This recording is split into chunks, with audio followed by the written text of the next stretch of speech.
o texto, ó, quero ver você achar esse versículo, hein? Quero ver, hein? Tá lá em Gênesis. Lá no livro de Gênesis. No capítulo 2. Gênesis capítulo 2. Amém? Amém? E diz assim, ó, no versículo 7. Então, formou o Senhor Deus ao homem do pó da terra, e lhe soprou nas narinas o fôlego de vida, e o homem passou a ser alma vivente. Amém? Podemos sentar. Na realidade, esse texto foi um texto introdutório, porque a gente vai ler bastante aqui Gênesis capítulo 2. E uma marca que tem no meu ministério é o ensino. Então, o que acontece? Eu prego ensinando. Tá? É basicamente uma escola dominical com pregação de domingo à noite. Tá? São as duas coisas juntas. Amém? Então, continua aí, não fecha a sua Bíblia. Tá? Mantenha ela aberta em Gênesis. E vá lá agora no capítulo 1. Comigo, vai lá no capítulo 1 e vamos ver o que aconteceu lá em Gênesis. Porque ali diz respeito a nós. Ali diz respeito também a Jesus Cristo. E nós vamos ver isso. Vamos ler a partir do versículo 27. Vamos lá, Gênesis capítulo 1, a partir do versículo 27, que diz assim: Criou Deus, pois, o homem à sua imagem. A imagem de Deus o criou. Homem e mulher os criou. Então, a primeira coisa que a gente aprende aqui nesse texto é que quando Deus criou o homem, ele cria o homem segundo a imagem de Deus. Agora, Deus tem imagem? Deus é espírito. Não é? Está isso lá em João 4, 24, porque Deus é espírito e importa que os seus adoradores o adorem em espírito e em verdade. Então, Deus é espírito. Deus não tem imagem. Colossenses 1,15 diz que ele é a imagem do Deus invisível. Então, Deus é um ser invisível. Deus não tem imagem. Mas quando diz que o homem foi criado segundo a imagem, é segundo o caráter de Deus. É segundo o perfil de Deus. É segundo a essência de Deus. E uma das essências de Deus é a santidade. Deus foi criado sem pecado. O homem foi criado sem pecado. O homem foi criado com voluntariedade. E o homem foi criado como um ser racional. Essa é a imagem de Deus. Deus é um ser pessoal. Deus tem sentimentos. Deus ele tem voluntariedade. Deus é um ser pensante. E o homem foi criado à imagem desse Deus santo. Assim como ele é santo, o homem foi criado a essa imagem. E no momento em que Deus cria o homem e Deus cria a mulher, diz aqui: e Deus os abençoou e lhes disse: sede fecundos, multiplicai-vos, enchei a terra. Qual era o propósito, então, ali no Éden? Fazer com que o homem e a mulher viessem a gerar filhos e encher todo o planeta de pessoas semelhantes a Deus. Porque se o homem não peca, se Eva não peca, todo mundo que iria nascer a partir deles iriam nascer sem pecado e toda a terra seria pessoas semelhantes à imagem de Deus. Olha que lindo, todo o mundo completo de seres humanos santos sem pecado. Esse era o propósito de Deus. E Deus então fala para Adão: olha, dominai sobre os peixes do mar, sobre as aves dos céus, sobre todo animal que rasteja pela terra. Quando Deus criou o homem, ele criou o homem de uma forma não somente santa, mas dá a ele a autoridade sobre tudo que tem na terra. Então Deus deu autoridade para Adão. Olha, tudo que está aqui na terra, os animais, as aves, os répteis, os peixes. Tudo que está aqui, vocês têm autoridade sobre eles. O homem teria autoridade sobre o leão, teria autoridade sobre a raposa, teria autoridade sobre o tigre. O animal aí que você possa imaginar mais violento hoje, o homem naquela época, antes do pecado, ele tinha domínio sobre este animal. Então você veja como que é a autoridade do homem quando não se tem pecado. Quando não se tem pecado, até sobre os animais, ele tem autoridade.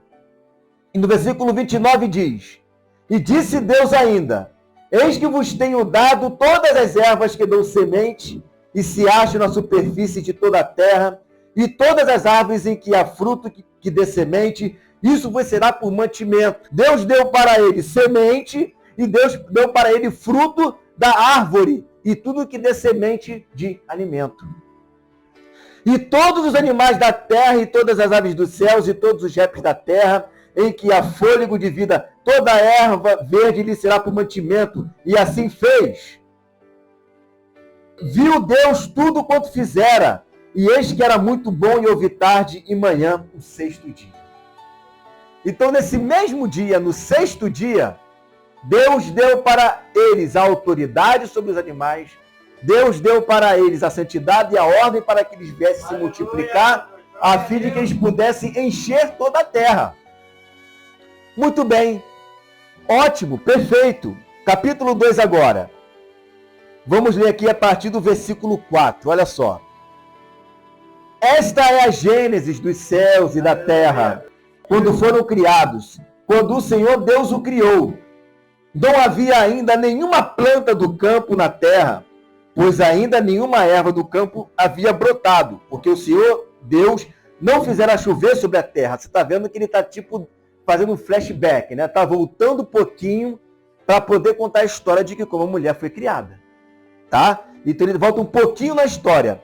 E também não havia homem para lavrar o solo, mas uma neblina subia da terra, tem versões que dizem vapor, e regava toda a superfície do solo.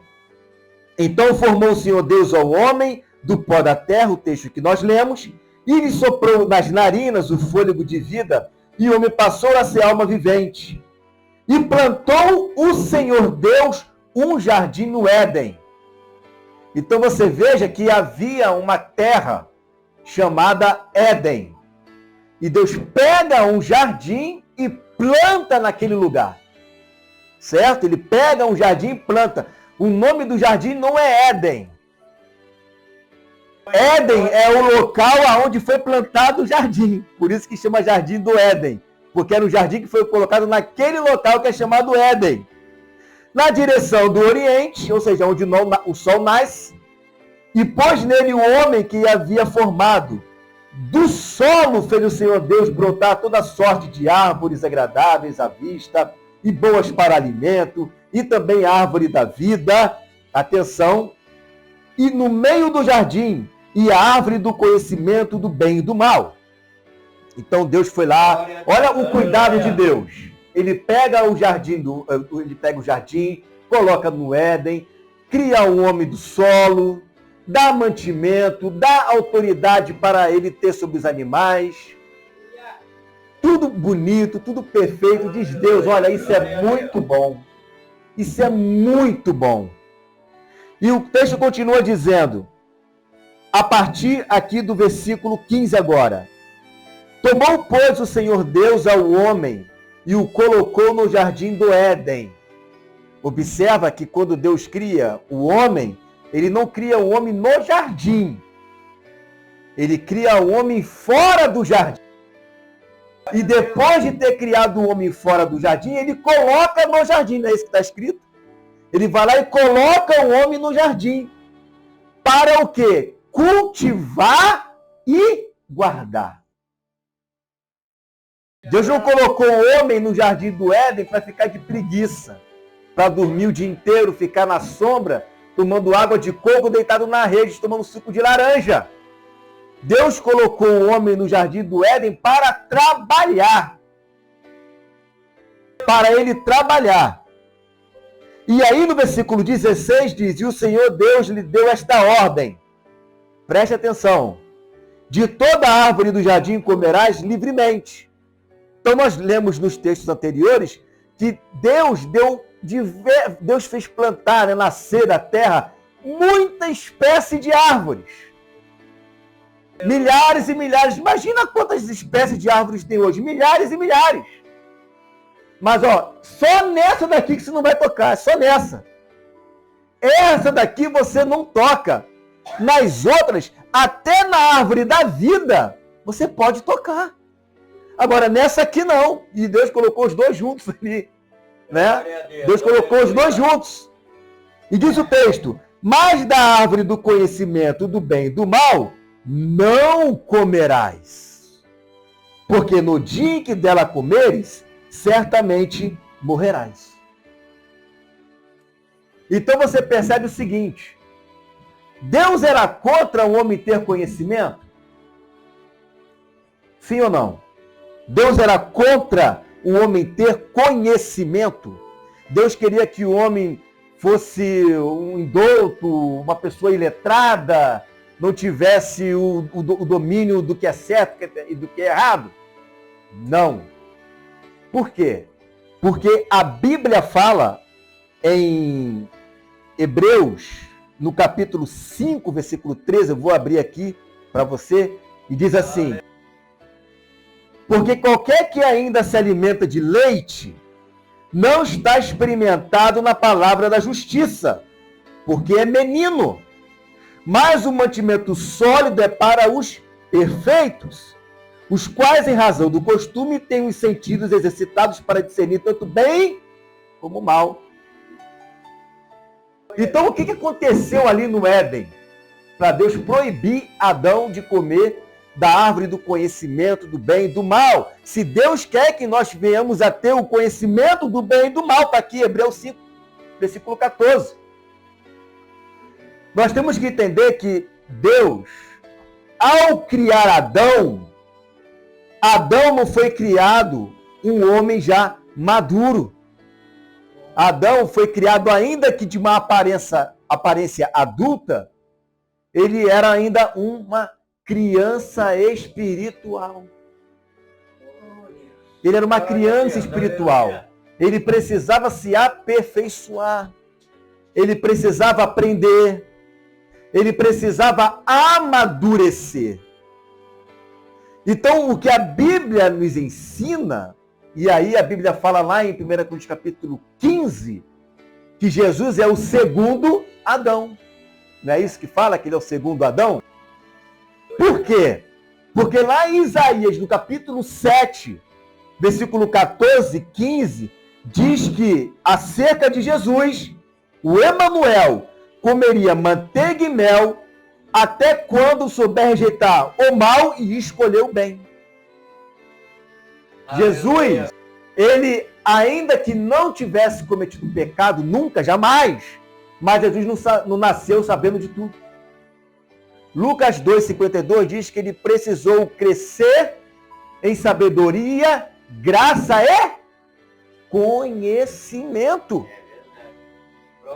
Então, Jesus, que é o segundo Adão, ele precisou estudar, precisou meditar, precisou ler a palavra, as Escrituras, e o Espírito iria ensinando a ele, você é o Messias, você nasceu de uma virgem, isso aqui, esse Messias é você. Então ele cresceu aprendendo, até o momento em que ele teve o discernimento espiritual, isso muito cedo, do que é certo e do que é errado. Adão não. Adão, ele ao invés de obedecer a Deus e crescer passo a passo para aprender o que é certo e o que é errado, ele foi lá e creu. Já foi tudo na mente dele assim, abruptamente. E isso deixou ele confuso. Tão confuso que ele foi se esconder quando descobriu que estava nu. O que a gente aprende com isso? A gente aprende o seguinte, que quando você nasce de novo, quando você vem para Jesus, há a necessidade de você crescer e amadurecer na palavra. Nós temos dois tipos de cristão. Primeiro, aquele que não quer amadurecer. Você veja que Deus, ele não queria que Adão fosse um burro espiritual, um iletrado espiritual. Ele tinha que aprender as coisas primeiro, amadurecer. Mas tem pessoas que estão o quê? Há 10 anos, 15 anos, 20 anos, e se eu falar assim, ó, abra aí no profeta Miqueias, ele não vai nem saber quem é. Abra aí, quais são as profecias de Obadias, o que é que ele diz? Não sabe. Se eu falar para ele, quantas vezes já leu Apocalipse? O que é isso? Se comecei com o quê? Com queijo? A pessoa não tem o conhecimento. Então esse é um tipo de cristão que é falho. É muito falho. Porque ela está sujeita a erros e está sujeita a ser enganada facilmente. Facilmente. Não basta ir muito longe. Está lá Eva, sem o conhecimento, acabou de ser criada, já foi enganada. Acabou de ser criada e já foi enganada. Então, todo cristão, e eu falo, eu não vou nem perguntar aqui, né, se você tem mais de 5 anos, de mais de 10 anos de cristão, porque um cristão que tem esse tempo todo, porque a Bíblia fala lá em Hebreus, no capítulo 5, um cristão que tem um tempo decorrido longo de cristianismo e não conhece das Escrituras, a Bíblia chama ela de negligente. Negligente. É uma pessoa que não medita nas Escrituras. Uma pessoa que não gosta de ler a palavra. Mas gasta hora vendo filme, gasta hora vendo novela, gasta hora vendo série, gasta hora no YouTube, mas não gasta hora meditando nas Escrituras. A Bíblia fala no Salmo capítulo 1, bem-aventurado o varão que não anda segundo o conselho dos ímpios, não se detém no caminho dos pecadores e nem se assenta na roda dos escarnecedores, mas antes tem o seu prazer na lei do Senhor e na sua lei medita de dia e de noite.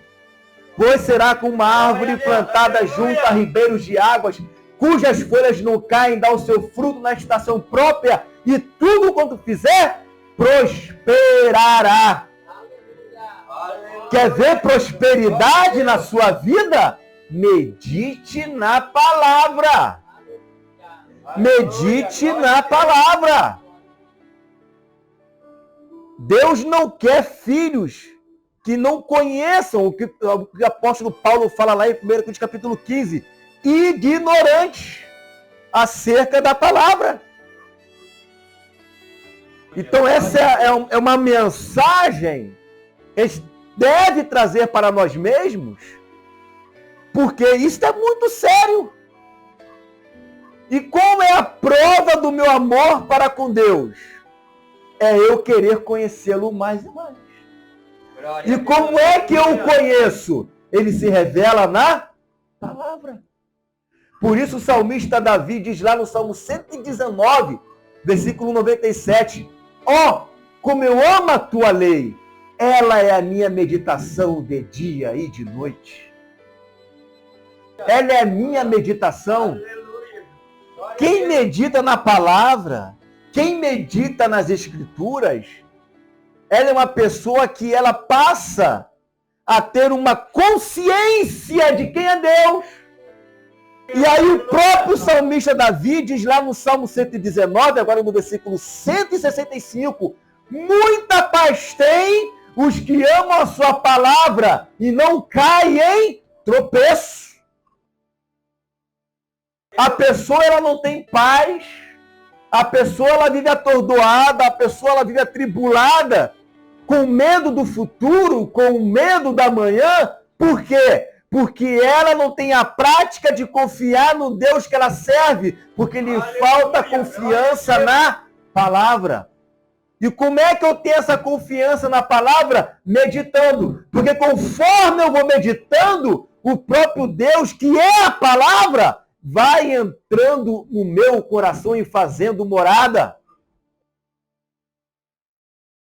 Adão não quis isso.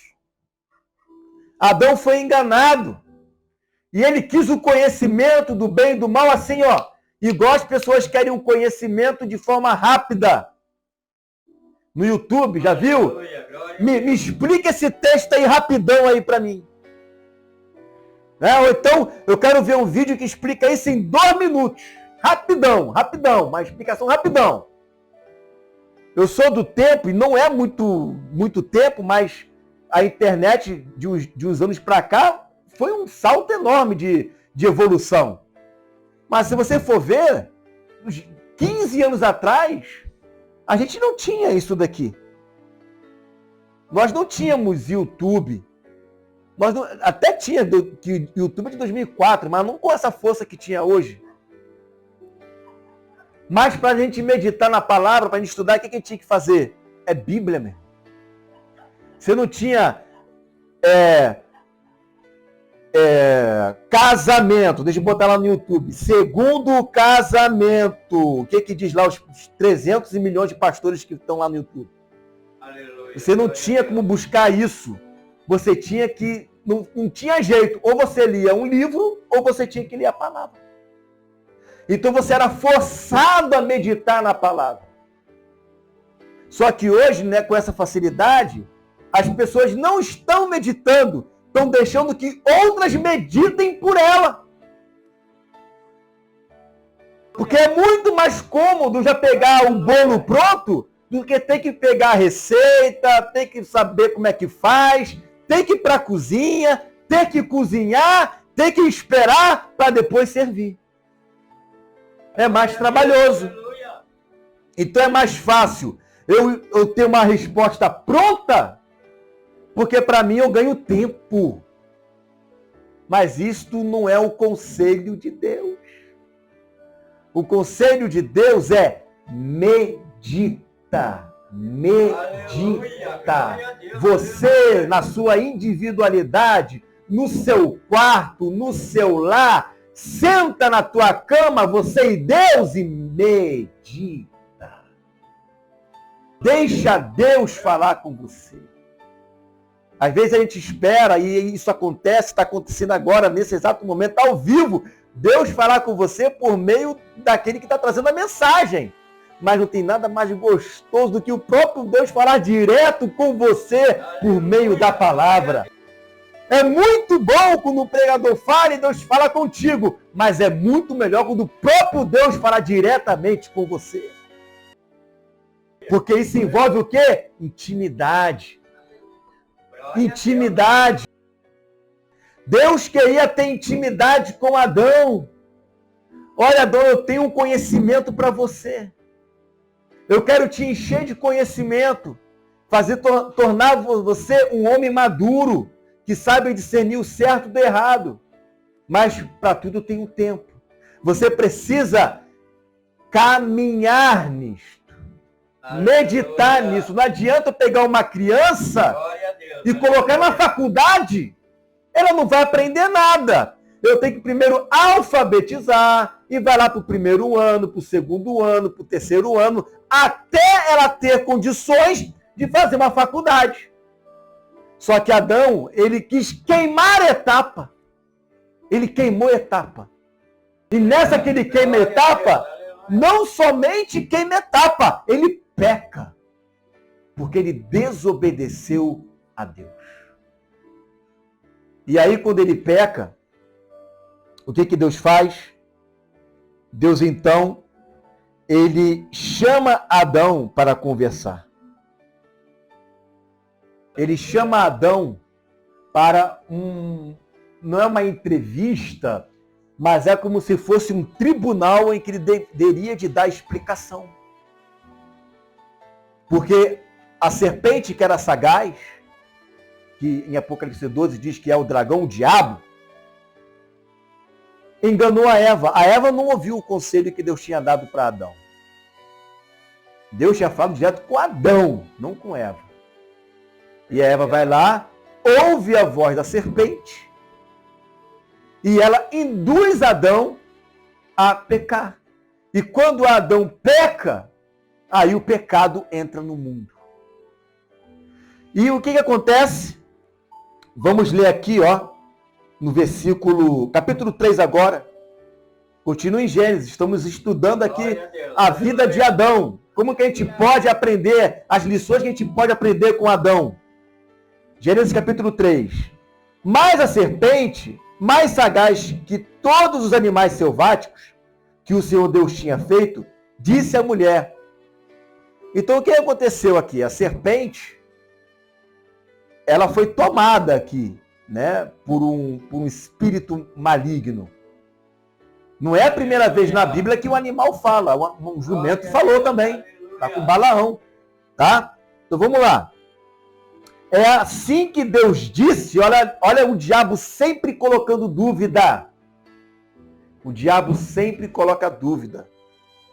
É assim que Deus disse. Não comereis de toda árvore do jardim? Respondeu-lhe a mulher. Do fruto das árvores do jardim podemos comer, mas do fruto da árvore que está no meio do jardim, disse Deus, dele não comereis, nem toque. Não coma e nem toque. Para que não morrais. Só que ela não sabe nem o que é isso. Né? Então a serpente disse, a mulher, é certo que não morrereis. Olha aí. Olha a mentira do diabo. É certo que não morrereis. Deus falou. Tu vai morrer. Não vai morrer, não. É certo que não morrereis. Você vê que ele coloca uma afirmação, né? Cuidado com aqueles que falam com tanta certeza. Não confia plenamente na certeza. Confia no que Deus disse. É o que Deus falou. O cara pode falar com a maior convicção do mundo. Se não é o que Deus falou, não ouça. Não ouça. Certamente. Não sei nem qual tom de voz vem falado aqui. Certamente não morrereis. Foi uma sedução. A Bíblia diz que ela foi seduzida. Lá em Coríntios. Paulo diz que ela foi seduzida. A convicção da serpente foi tanta que enganou a mulher. Mesmo Deus tendo falado. Aleluia. Então, cuidado com as convicções. A convicção, se não estiver respaldada na palavra, não vale nada. Não vale nada. Pode ter a oratória que for. Se não é Deus falando, não vale nada. Não vale nada. E está lá a serpente seduzindo ela. Certamente. Porque Deus sabe que no dia em que dele comerdes, se vos abrirão os olhos, aqui ele está falando a verdade. Como é que o diabo é sujo, né? Você vê que ele mistura verdade com mentira, porque os olhos deles não se abriram. De fato abriu, né? O diabo aqui não mentiu, não. Ele mentiu lá atrás, certamente não morrereis. Isso é uma mentira, porque eles morreram. Agora aqui ele fala a verdade. O diabo tem esse negócio de misturar verdade com mentira. Olha a sagacidade dele. É certo que não morrereis. Mentira. Isso é mentira. Porque Deus sabe que no dia em que dele comerdes, se vos abrirão os olhos. Isso aí é verdade, porque ia abrir mesmo. Abriu os olhos mesmo. E como Deus, preste atenção, hein? Preste atenção. E como Deus sereis conhecedores do bem e do mal. Aleluia. Será que o diabo mentiu aqui? Será que o diabo mentiu? Dizendo que eles não iriam conhecer o bem e o mal? Não iriam conhecer, né? Iriam conhecer o bem e o mal. Vocês sereis como Deus. Ser como Deus aqui é nesse sentido que ele está falando. Conhecer o bem e o mal. Ter maturidade. E aí, o que diz o texto? Vendo a mulher, olha, ela já começou a ver com outros olhos, porque ela foi seduzida. Isso nem chamava tanta atenção dela. Mas ele fez ali um teatro que ela passou a olhar aquela árvore com outros olhos. Vendo a mulher que a árvore era boa para se comer, ou seja, olha, eu não tinha reparado nisso. É verdade, olha que árvore bonita, que árvore linda, que chama a atenção. Parece boa de se comer, sim. Não é que a serpente tinha razão? Não é que a serpente está falando a verdade? Árvore desejável para dar o quê? Entendimento. Mais uma vez, é pecado ter entendimento? Claro que não. Deus não quer ninguém ignorante. Mas da forma como foi feito, está errado. Não era assim que Deus queria. Não era dessa maneira. Não era comendo da árvore do conhecimento. Era de uma outra forma.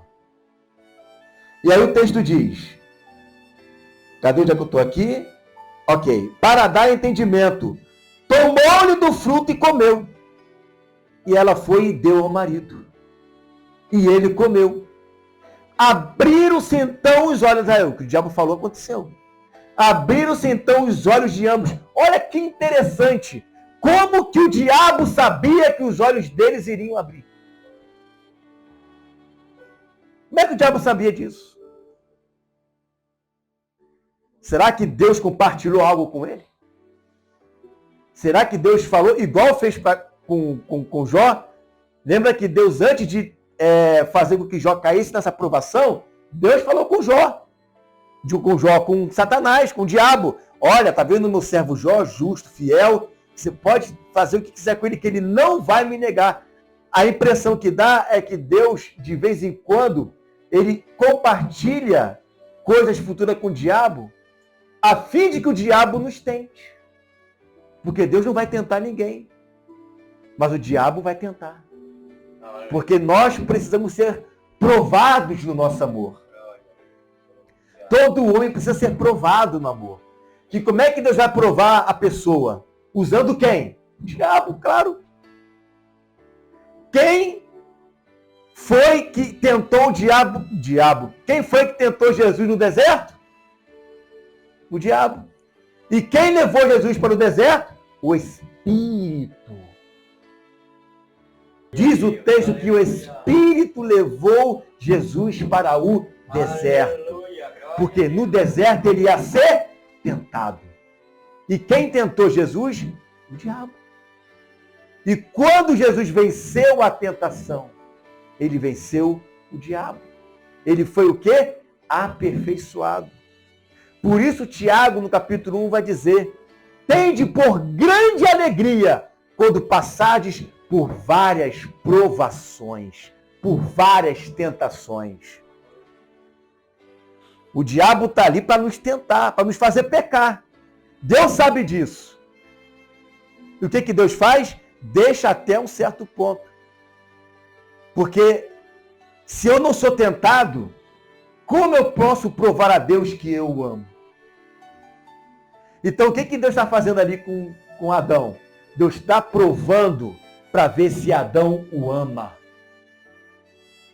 Eu quero ver se Adão me ama, porque Deus deu livre-arbítrio para Adão. Será que Adão me ama?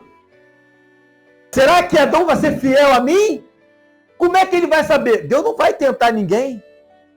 Aí ele vai usar o tentador. Vai permitir que o tentador tente Adão.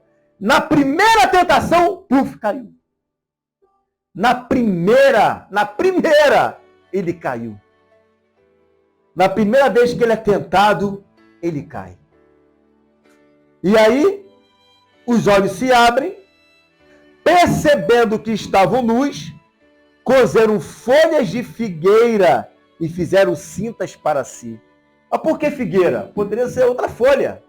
E por que a Bíblia dá ênfase à figueira? Porque a figueira é uma folha que incomoda a pele. É como se Adão tivesse se arrependido e tivesse colocado figueiras ali para dizer: eu não sou digno. Eu não sou digno. Vou pegar a folha que mais me machuca, porque eu pequei contra Deus. Os olhos dele se abriram, mas Adão se arrependeu. E olha o que diz o texto. Quando ouviram a voz do Senhor Deus, que andava no jardim, pela viração do dia, o que eles fizeram? Se esconderam da presença do Senhor Deus. O homem e a mulher, por entre as árvores do jardim.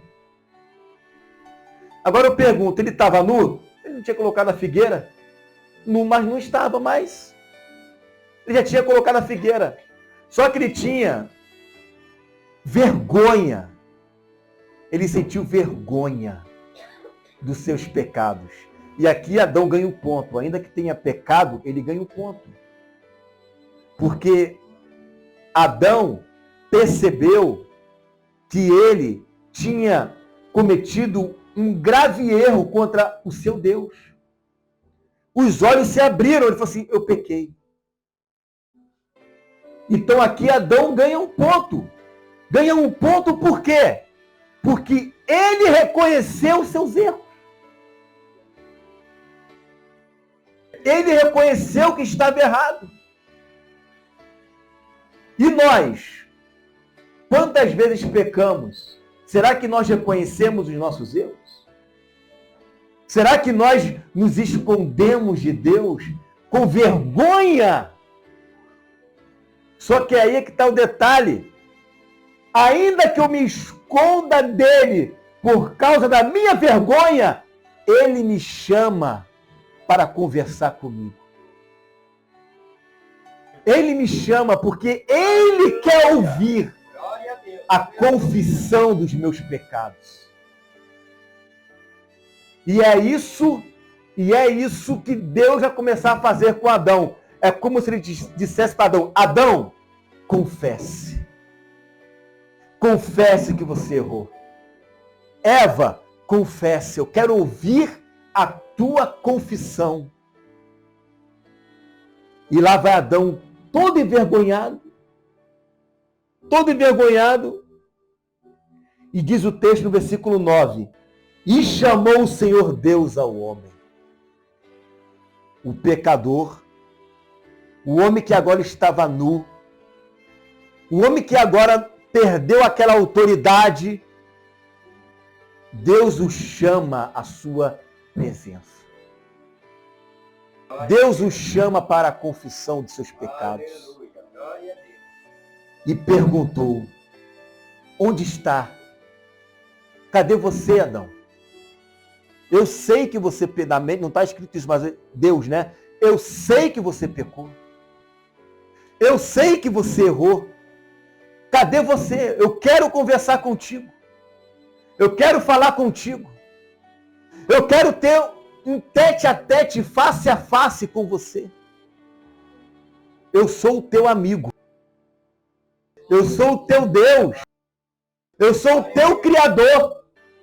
Você pecou, mas eu estou te procurando. Cadê você, Adão? Aonde está Adão? E Adão respondeu, ouvi a tua voz no jardim, e porque estava nu, eu tive medo. Eu comecei a ter medo de ti. Medo aqui é pavor. Medo aqui é ficar aterrorizado. Ele sabia que tinha cometido um pecado grave. Adão sabia que tinha cometido um pecado terrível diante de Deus. E que implicaria em toda a criação. E que nos alcançaria. O pecado dele comprometeu a todos nós. E daí ele se escondeu. Ele teve medo e se escondeu. Aí olha como é que Deus conversa com Adão. Perguntou-lhe Deus, versículo 11. Quem te fez saber que estava nu? Quem te fez saber que estava nu, Adão? Quem te contou isso? Deus sabe de todas as coisas, não precisa dizer isso para ninguém. Mas Deus está querendo respostas à confissão de pecado. Deus quer que ele confesse o pecado. Quem te falou que você estava nu? Como é que você descobriu isso? Me conta a história direitinho, Adão. Eu quero ouvir. Aí ele pergunta assim: comeste da árvore que eu mandei você não comer?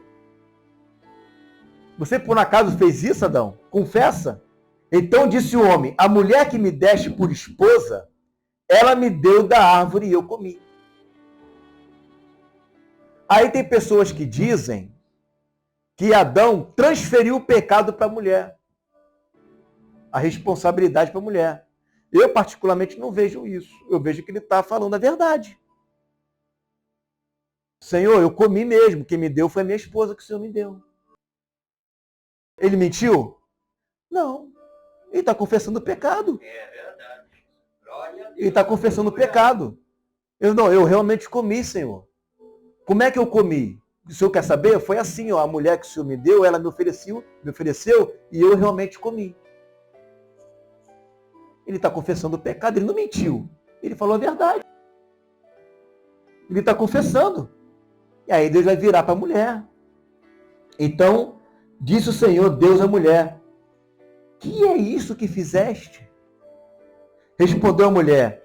E ela também não mentiu, ela falou a verdade. Senhor, a serpente me enganou. A serpente me enganou.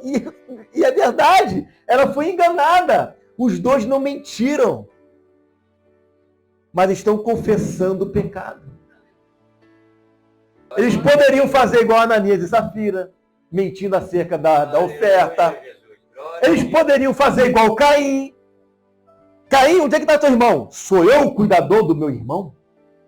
Para saber onde ele está? Sou eu o babá do meu irmão? Olha a resposta de Caim para Deus. E olha a resposta de Adão para Deus. Adão está com medo, mas não está fugindo da responsabilidade de dizer que ele cometeu aquele pecado. Ele não sabe o que ia acontecer. Ele não sabe o que iria acontecer. Deus poderia falar para ele: você pecou, agora eu vou te fulminar. Mas ele falou: o Senhor pode fazer comigo o que for, mas eu não vou mentir diante do Senhor. Eu não vou mentir, Deus. Eu não sei o que vai acontecer comigo. Eu não sei se o Senhor vai me destruir. Eu não sei se o Senhor vai me fulminar. Eu não sei se o Senhor vai me fazer desaparecer, virar um pó. Mas eu não vou mentir. Aconteceu assim, assim, assado. Foi desse jeito, Deus. O Senhor sabe. E a mulher falou a mesma coisa. A serpente me enganou, Deus. E eu realmente pequei. Eu comi. Deus não está querendo achar erros. Deus está querendo achar arrependimento. Deus está querendo arrependimento do coração deles. Deus está querendo achar confissão de pecado. A Bíblia diz: aquele que confessa seus pecados e deixa, este alcança misericórdia. E apesar deles terem pecado, um pecado tão grande, eles acharam misericórdia ali. Deus foi misericordioso com eles. Então o Senhor disse à serpente: visto que isso fizeste, maldita és. Olha aí, Deus não amaldiçoou Adão. Deus não amaldiçoou a Eva. Deus amaldiçoou o diabo. Deus amaldiçoou a serpente. Maldita és entre todos os animais domésticos, e o és entre todos os animais selváticos. Rastejarás sobre o teu ventre, e comerás pó todos os dias da tua vida. Porém, inimizade entre ti e a mulher. Aí começa Deus a profetizar aqui, mostrar a vitória que a mulher e a sua semente, que é a igreja, vai vencer a Satanás. Aleluia. Vai vencer a Satanás. Entre a tua, porém, inimizade entre ti e a mulher, entre a tua descendência e o teu descendente.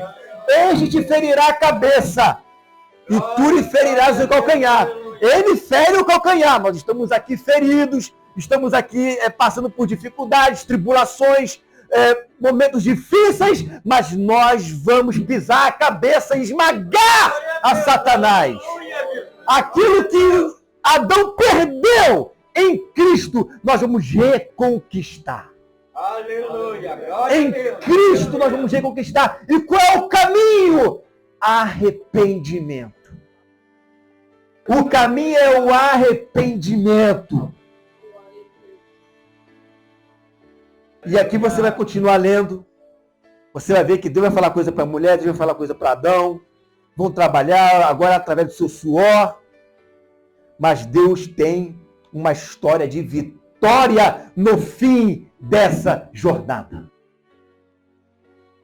Nessa saga que estamos há 6.000 anos, quando nós vencemos a Satanás, será em definitivo e nunca mais haverá mais morte, mais choro, mais tristeza, mas somente alegria, porque as primeiras coisas se passaram e eis que tudo se fez novo. Você quer ter uma vida eterna com Deus?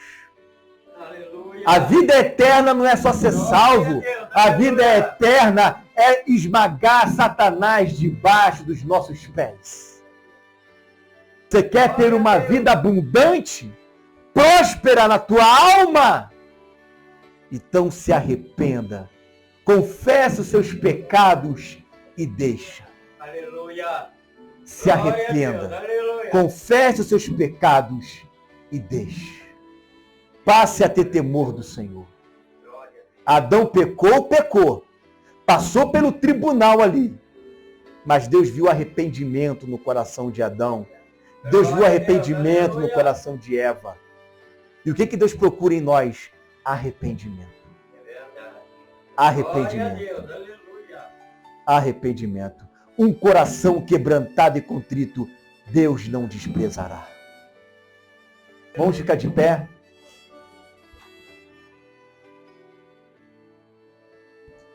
Eu quero orar essa noite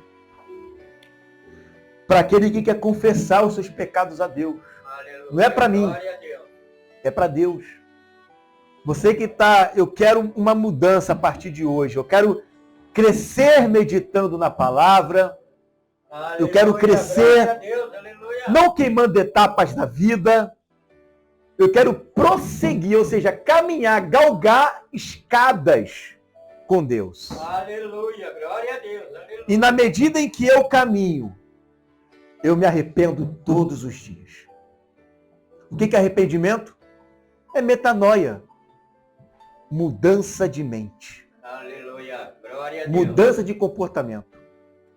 É um coração que deixa de ser um coração de um pecador e passa a se tornar um coração puro para um dia nós reconquistarmos aquilo que Adão perdeu, que é ser feita a imagem e semelhança de Deus. Glória a Deus, aleluia. Hoje nós estamos fazendo o caminho inverso. Nós estamos voltando para o Éden. Adão foi expulso do Éden, mas nós estamos sendo convidados a voltar para o Éden.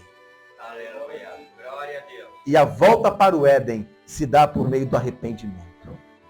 Aleluia. Vamos estar orando?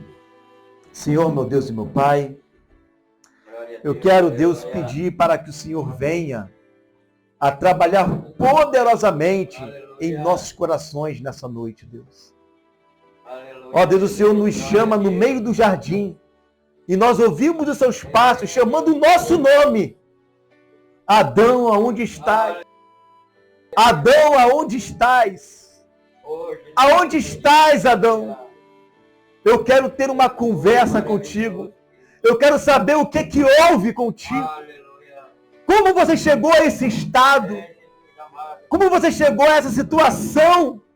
Como você caiu? Mas eu estou aqui para te dar a mão. Eu estou aqui para erguer a minha mão poderosa e te levantar. Estou aqui para fazer o que você seja erguido na minha presença. Aonde você está, Adão? Aonde você está, Eva? Quais foram os seus pecados? Eu quero ouvir. Não faz um tipo de confissão no pacotão. Perdoa os meus pecados. Faz no avarejo. Perdoa nisso. Perdoa naquilo. Perdoa naquilo outro. Eu errei aqui. Eu pequei aqui.